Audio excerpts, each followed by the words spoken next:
Hi everyone, I'm here with a bit of a review, and also I'm going to show you a card spread you can use inspired by this deck. You've probably seen it from the title. I have here the Chakra Wisdom Oracle cards. I've had this deck for a couple of years now at least, and I really love this deck. I thought about including this in my hug decks, but I thought no, I'm going to save this for a review next week. So this is by, where's her name here? Tori Hartman, illustrated by Gretchen Raish Baskin. I hope I'm pronouncing that correctly. This is a very interesting deck. The artwork isn't necessarily the style that I like, but this deck reads so wonderfully. I love this deck so much. It's one of my favorites for sure. This is published by Watkins Publishing. So it's not, it's not a Llewellyn or a Blue Angel deck. So a little bit different. Those seem to be most of the decks I have. But anyway, this one, I got it in a bookstore, like I said, I think like 2 or 3 years ago, and I just love this deck so much. The colors, honestly, like the colors on the box really attracted me. But I'd also heard interesting things about this deck as well. So box-wise, it is a nice hardcover. And it's there's a little pull thing here, and then it slides out, and there's the book on top and the deck. And so this is specifically a chakra deck. I think there are 49 cards here because there's like 7 chakras, major chakras, and 7 cards for each suit of it, I think. So it's it's a nice size deck for sure. So the case is really nice for coming in. And so I really like it's got the little pull, like I said, and then inside, so you've got the little sleeve there. You've got your book on top, and then you've got your cards in this nice little container there. So the book, it's not super big, but it does hold a lot of information. So Tori Hartman, I think her story was, she had a near-death experience, and she received a bunch of messages from angels. And these cards are those messages. So she had someone else illustrate them. And so she's also been fascinated with color. And so it was 25 years ago before this deck was printed that she had these experiences. She received all these stories, all these teaching stories, and then she's placed them into this deck. So very interesting way that they came about. The book itself is color. It is beautiful. I love the juicy colors. There's a bit of an introduction about what happened, and then it goes straight into the first suit, which is red, and keywords, and then it talks a little bit about each suit there. And then it has the red cards at a glance. And this one's really good. Each suit has like the cards at a glance for giving you like a direct sort of divination type of message. And then each card has a page here. And the page has the story that was given to her, an inspiration message, a personal inquiry, so something you could journal about, key ideas and keywords, and then a meditation at the bottom. So you can see that each page has a lot of information. I actually find for divination, this meaning here is probably like the best one, but I still find a lot of value in learning the actual story and her other ideas that are here.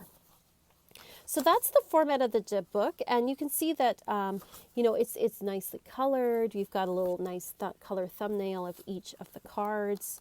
At the end here, she has the layouts. So she has a little section with layouts. So here we have standard divination layouts. So she has a 2 card and a 3 card, an intention layout. So she shows you how to set an intention. So these are more like active type of things. So it's not like a reading. It's more like, what's my intention? What do I want to activate? So there's intention for wealth, for moving blocks, for love, career. And then there's, of course, the chakra layout. So all 7 chakras.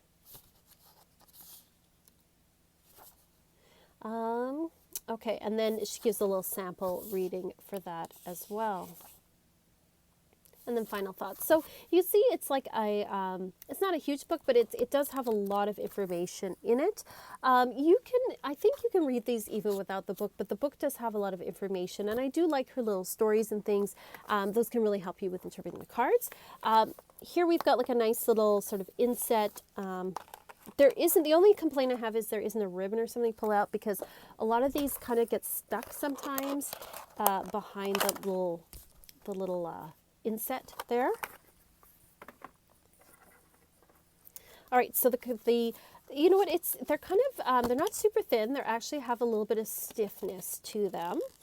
They do have a bit of gloss to them, but not a ton. I do love the backings. I have to say, I love the juicy colors, and then when you fan them out, you get these nice rainbow going on here. Each of the suits has you could see clearly what color it is. They always have the color around. The keyword is down here. Like I said, the artwork itself is not necessarily my style, but the cards read so well that I can look past that, even if it isn't my favorite style, that's for sure. And that's really just a matter of taste. It's not telling you about quality or anything like that. This is the crown chakra, the gray here. But of course, like, you can clearly see when you do a reading what colors come up the most. It's a very colorful deck. If you love colorful decks, then you'll love this. So it's a really nice deck, and I do a chakra reading for myself once in a while, and it kind of shows me like what it can tell you a lot, even just looking at the colors. Like, maybe there's one chakra that's really dominant right now, or maybe there's one that's missing entirely from the reading, that its energies are lower. It can also bring up too, like, issues that you're working on, issues that you're dealing with as well. So I find this to be a really great self-healing deck. It's not so much like a future prediction type deck. It's more of like, how can I heal myself deck? What's going on psychologically with me deck? So it's this one's always weird. The two blueberries that are painting. Very nice. Well, this one's painting. This one's just kind of watching and looking at things. So workaholic, it says. This one actually comes up for me a fair amount, which says something. So yes, it's a very interesting deck. Like I said, I've had it for a long time. I don't know if it's still in print or not. I kind of think it is. But yeah, it's a pretty cool deck. To me, it's kind of like, it's a very healing type of deck. It's a deck that you can have a nice little check-in with. Like I said, it's not so much for predicting in future. It's more about telling you, like, hey, here's some issues going on. Here's some things that you need to work on. So it's a more self-reflective type of deck. And I usually, I do this, like, not a lot this reading, but I do it maybe like a couple of times a year, just kind of check in with myself and see what's going on. So I'll show you the reading that I do. You don't necessarily need to have this deck to do this reading. There are other color decks out there, other chakra decks, but also you could use any deck to just kind of tell you what's going on with the different chakras. So this is the chakra reading. What you can do is you can put them all in a line. I'm just doing this for the sake of camera. Let's see if we can get them a little more center. There we are. So this represents the first chakra. Now what I'm going to do is, with these kind of cards, and if you're using a deck like this specifically for chakras or with color, is you can look to see what colors are most apparent. So here I have 2 red cards, I have 2 orange cards, I have a yellow, a green, and a blue, but I don't have a purple or a gray, which tells me that most of the energy in my chakras is towards the lower chakras. So there's a lot of energy towards the red and the orange, and then towards the solar plexus, the heart, and the throat chakra, there's some energy, but there's not a lot of upper energy as well. So that tells me that there may be an imbalance there. Now I look at the individual cards, and again, you can use any kind of deck for this. With this particular reading, what I'm seeing here is the root chakra, and I'm not going to do a full reading here, but I'm going to give you an idea of what each of these placement covers. So this is the root chakra. So the root chakra is issues of security and safety. It often has to do with our physical health and wellness, as well as how secure we feel in often our home environment. And here it has completion in this particular sample reading. which tells me that something in that area has come to an end. So there's a situation which has come to an end, but it's a natural completion. It's not a sudden ending. It just means that one thing has changed and another thing has moved on. So if we accept that and we see this as a natural ending, that will help us to feel more grounded and safe in things. The second position is the sacral chakra, and that has to do with sexuality. It has to do with pleasure, issues of pleasure, and also creativity as well, and how we express our body, our beauty, our sexuality. And here it has acceptance as the key word.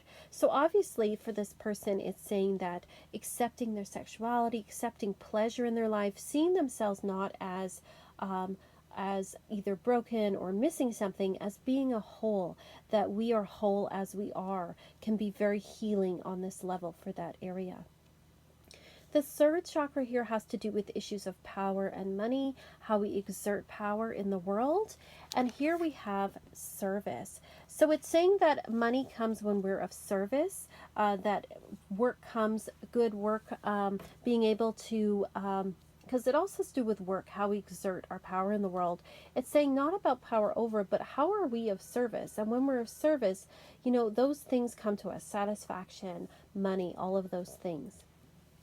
The next card is the heart chakra. Now, because this is green and this is in the place of the heart chakra, that tells me that the heart chakra is doing very well, that it is fairly balanced, it's not overactive or underactive. And here it has wisdom. And wisdom is all about how we can learn from our mistakes. And the heart chakra, just so you know, for this placement, obviously has to do with our relationships, our emotions, how we're feeling about things, how we're relating to other people. So the lower chakras, the three, are really about the self. And as we move up the chakras, they're really about our relationship with others and how we express ourselves in the world, also our relationship with the divine. And the heart chakra is right in the middle. So whereas the upper chakras are more about ideas, the mind, the spirit, and the lower chakras are more about our body and material things, the heart's right in the middle, and it's our emotions and it's our relationship with others.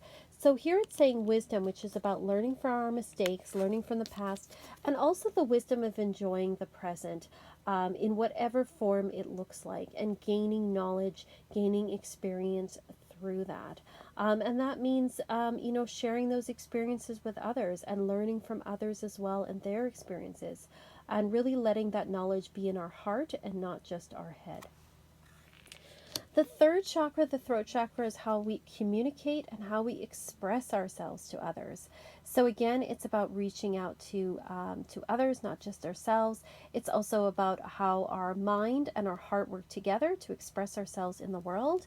And here it has impatience. Now again, this is this color matches with the throat chakra. This is blue, so it's telling me it's fairly aligned. However, it says impatience, which is about trying to rush things. Don't try to rush things. Don't try to push things through. Don't try to force your communication of what you want on others, especially at this time. It's saying that, you know, things happen in their own time. So if you're feeling frustrated, you're feeling like things aren't happening, and you're trying to communicate that to people and try to push things, it's saying that's not really going to work. You're going to have to let go.